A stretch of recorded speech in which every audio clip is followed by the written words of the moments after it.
Good afternoon, ladies and gentlemen. How are you today? Hope you're doing well. Hope you're healthy, wealthy, and wise. I'm doing good. Just been chilling this morning. Come up to the wood yard, and the guy who has that rickshaw. I'm thinking, do I build my own or do I buy his? I'm thinking build my own because his looks a bit old. It's already old. It's like an antique, but the way it's built, I'm thinking, I'm not sure if it will stand up to what I want it to do. But it'd be cool to have it. But he wants 20,000 baht, and I don't think that's worth 20,000 baht. But it is a collector's kind of item in a way. But let me show you what it looks like.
Good afternoon.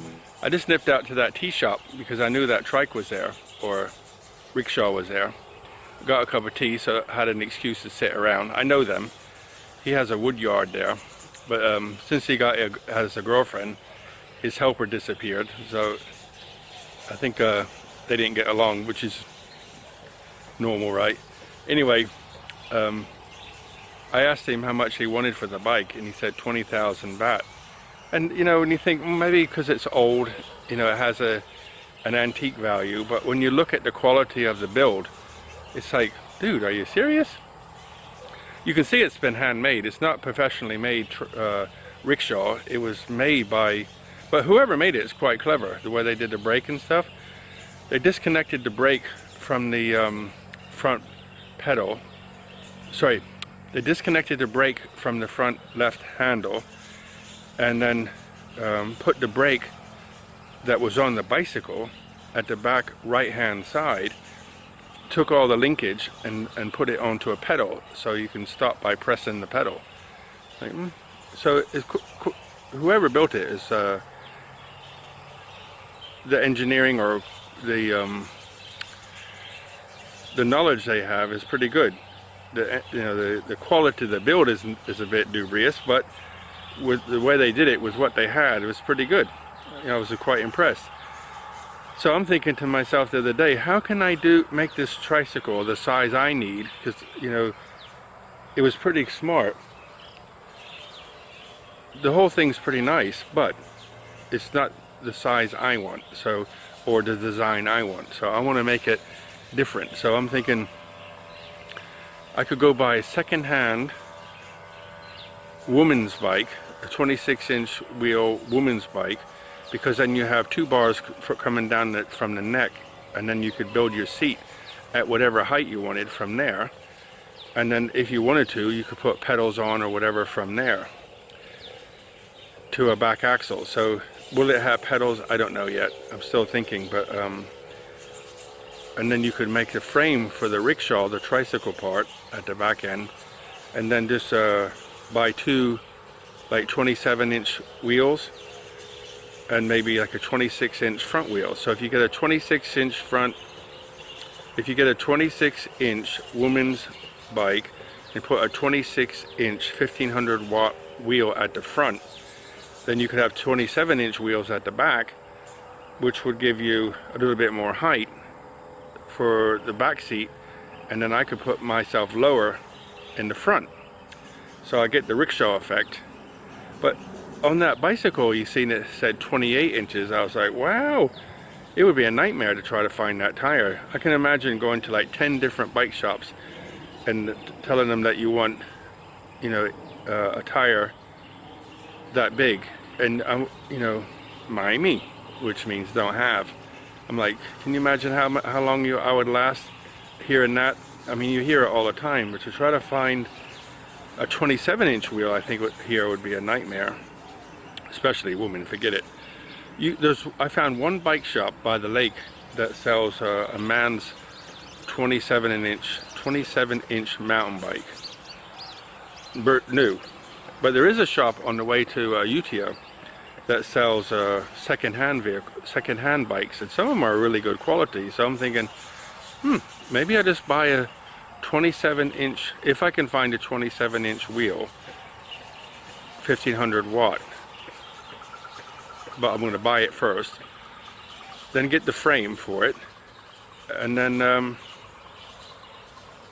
cut the frame where I want it and extend it how I want it. So I just have to build the back end. That way I don't have to worry about the bearings for the neck or anything. I think that's the way I'm going to go. I think that's my aim.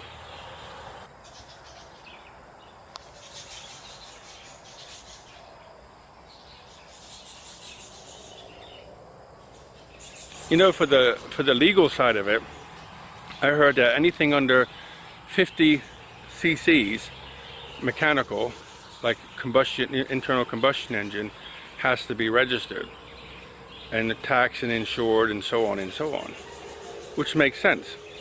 But electric doesn't come under that same law. So I'm thinking, you know, I'm actually thinking of going to ask somebody, but the guy who built those bikes I showed you the other day, he said, I don't know of any laws for electric. Somebody commented that they have a friend who has a four-wheel disability scooter, and the police actually stop him and ask for a license. You know, and I've been in Thailand over 7 years, and I get stopped at road checkpoints, which they have a lot here, but I roll my window down and smile and say good morning, good afternoon, whatever, and they just say go. Sometimes they'll say Pine Eye, which is where you're going, and then you know, just say Pai Lotus, anything. You just say I'm going to Tesco. You know, they're just, it's a way Thai people talk. So where have you been, where are you going, what are you doing? You know, you could be digging a hole and they'll say, what are you doing? They understand you're digging a hole, but it's the question, it's the way people talk. It's a bit like in Nepal they say, did you eat rice today? Like, why would you want to know that? But you know, people don't have food. So the police never bother me. So why would you bother somebody on a disability bike? I do not know. Unless you're drunk and doing wheelies on it or something, I have no idea. Or as a way of like, who are you, you know? So anyway, I was thinking of actually going to the vehicle registration place, because the people are pretty friendly there, and asking them, do they know any laws? But the bike guy says he doesn't know of any laws, and he actually makes petrol disability scooters, and they don't register that. But they say 50 cc's. So how many watts is 50 cc's? I looked online and it said 50 cc's cubic capacity, right, is the same as 1600 watts. So if I buy a wheel at 1500 watts, I'm under the 50 cc thing. So no insurance, no registration, no tax, no nothing. So that's the way I want to keep it. And you know, if I put a roof on, then I can put a solar panel up there. So when I leave it outside, like on a normal day, just leave it outside and it'll charge itself. Beautiful evening. How's that for a sunset? Okay guys, time to sign off. Look after yourselves. buckets of blessings, rivers of peace, joy, and kindness. All the very best. Thank you so much for being here. Thank you for sharing. Thank you for subscribing. And thank you for your comments. Good night.